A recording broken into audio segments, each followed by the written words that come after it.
और बड़ी जानकारी निकलकर सामने आ रही है कि यूपी में राजनीतिक हलचल जो है वो तेज हो गई है और प्रधानमंत्री नरेंद्र मोदी से मिले हैं सीएम योगी आदित्यनाथ। कैबिनेट विस्तार की चर्चाओं के बीच ये मुलाकात हुई है और घंटे भर चली है ये मुलाकात। बड़ी जानकारी आपको दे दें कि यूपी के मुख्यमंत्री योगी आदित्यनाथ ने प्रधानमंत्री नरेंद्र मोदी से मुलाकात की है और ये मुलाकात लगभग आधे घंटे तक चली है और इस बैठक में यूपी में होने वाले कैबिनेट विस्तार को लेकर चर्चा हुई है। बताया गया है कि मंत्रिमंडल विस्तार में क्षेत्रीय और सामाजिक संतुलन पर खास ध्यान दिया जाएगा ताकि सभी वर्गों और इलाकों के प्रतिनिधित्व मिल सके और इसके अलावा एसआईआर को लेकर भी बातचीत हुई। चर्चा में ये बात सामने आई है कि एसआईआर के दौरान कई ऐसे नाम कट गए हैं जो परंपरागत रूप से बीजेपी के मजबूत माने जाने वाले इलाकों से जुड़े हुए हैं और इसे लेकर चिंता भी जताई गई है। खबरों की माने तो केंद्र नेतृत्व की लगातार चेतावनी के बावजूद भी जमीनी स्तर पर कई नेताओं ने एसआईआर को लेकर उतनी गंभीरता नहीं दिखाई है जितनी जरूरी थी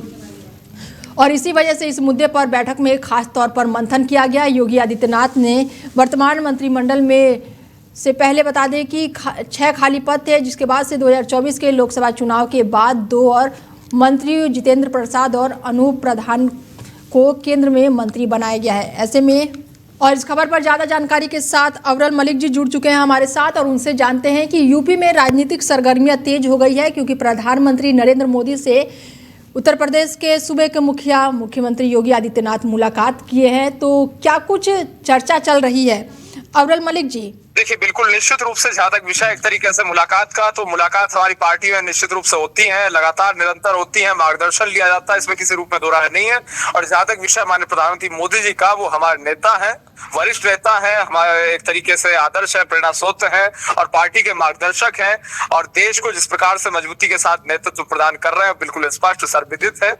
और उसके साथ साथ जहां तक विषय एक तरीके से मुलाकात का, तो निरंतर होती है। माननीय मुख्यमंत्री योगी जी मिलते हैं, सभी लोग मिलते हैं निश्चित रूप से। और उसके साथ साथ जहां तक विषय है एक तरीके से मंत्रिमंडल के विस्तार का, तो मंत्रिमंडल विस्तार समय समय पर होता रहता है, ये भी बिल्कुल स्पष्ट है। ऐसे में मलिक जी, खबर तो ये भी आ रही है कि चुनाव को लेकर भी चर्चा हुई है, एसआईआर को लेकर भी चर्चा हुई है, तो क्या 27 के चुनाव को लेकर अभी से रणनीति बनने लगी है?